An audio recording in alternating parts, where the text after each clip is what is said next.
The photographer noticed it first. Not the guests, not my mother, not even me.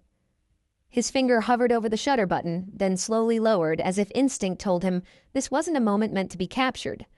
At least not the way it was supposed to be. I was halfway down the aisle when I realized something was wrong. At first it was small, subtle.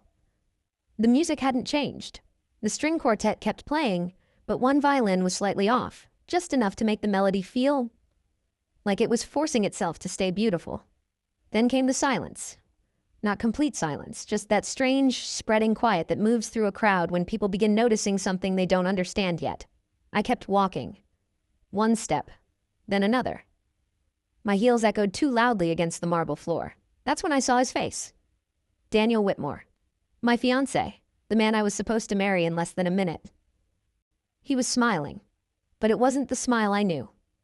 It didn't reach his eyes, and his eyes weren't on me. They were on someone else.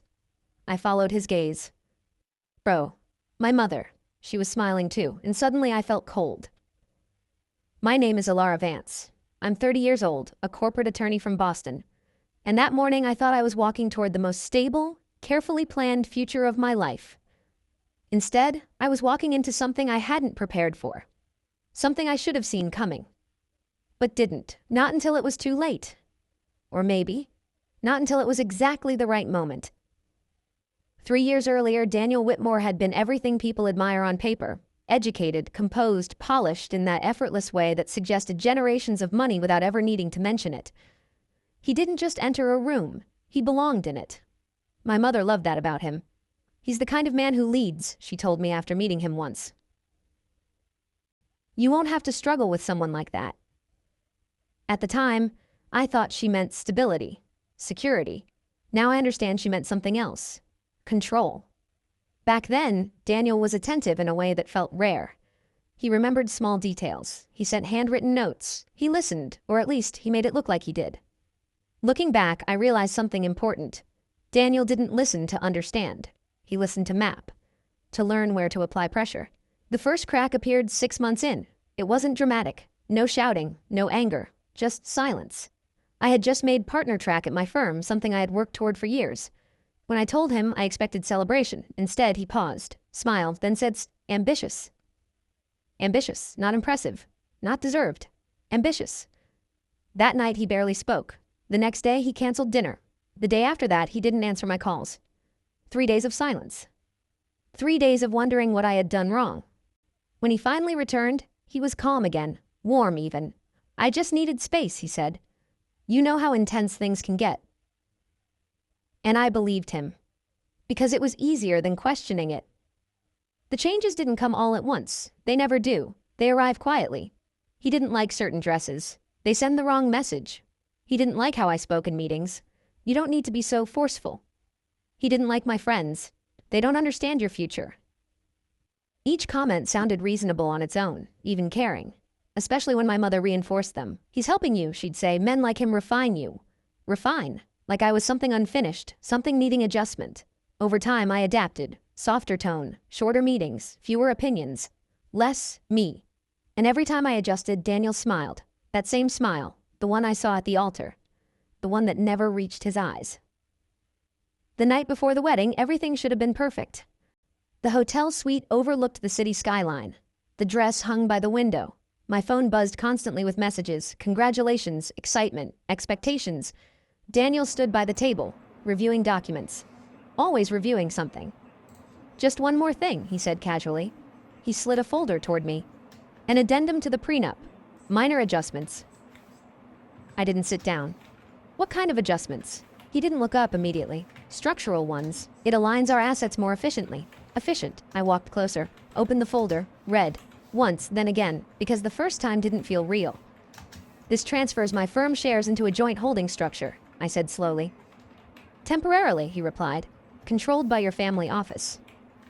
Now he looked up. Managed, he corrected. I met his eyes. That's not a correction.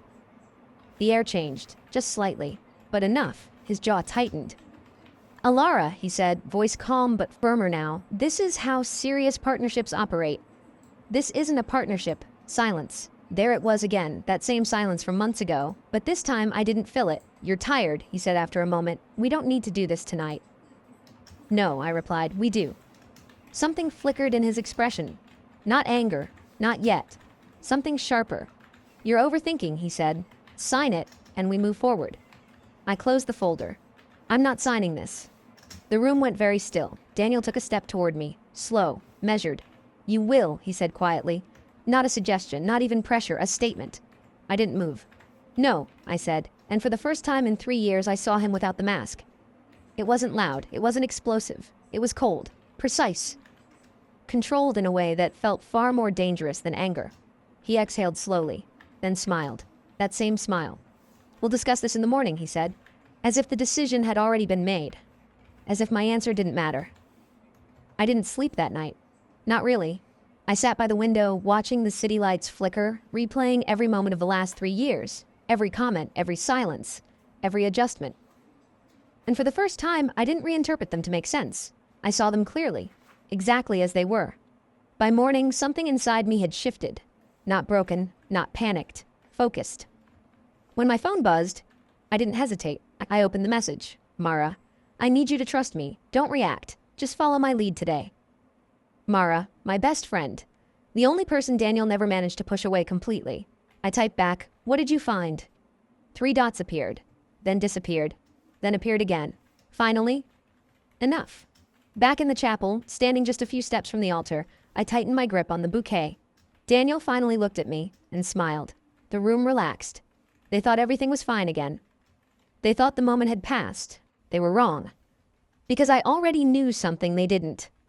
This wedding wasn't going to happen. But unlike Daniel, I wasn't planning to walk away quietly. The officiant began speaking. His voice was calm, practiced, the kind of tone designed to make everything feel sacred, inevitable, unquestionable. Dearly beloved. The words floated through the air, soft and ceremonial. No one noticed that I wasn't listening.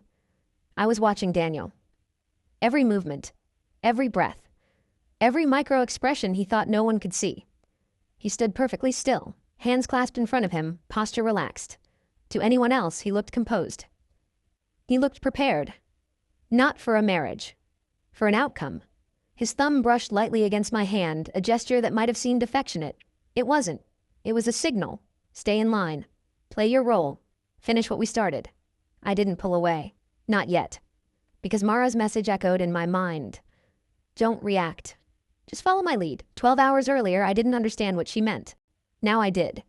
Because 5 minutes before the ceremony, while everyone else was distracted, adjusting dresses, checking seating, whispering about the guest list, Mara had found me. She didn't hug me, didn't smile, didn't say congratulations. She simply pressed something into my hand. A small, thin object. My phone. Not the one I had left in the suite. A different one. Backup, she whispered. I frowned slightly. For what? She glanced toward the doors where Daniel was speaking with his father, then back at me. Insurance. My pulse slowed. Not sped up, slowed. Because something about the way she said it told me this wasn't panic. This was preparation. What did you do? I asked quietly. What you should have done months ago, she replied. I started looking. A pause. Then softer. And I didn't like what I found. Back in the present, the officiant was still speaking. Something about commitment, about trust. The irony would have been amusing, if it weren't so precise. I shifted my grip on the bouquet. There it was, tucked between the white roses, barely visible. A small black remote. Daniel didn't notice. Of course he didn't. He had never really looked at things he thought he already controlled. Do you, Daniel Whitmore? Yes. He didn't even wait for the full question. A ripple of polite laughter moved through the guests. Charming, confident, certain, always certain. I turned my head slightly, just enough to see the front row. My mother was watching me.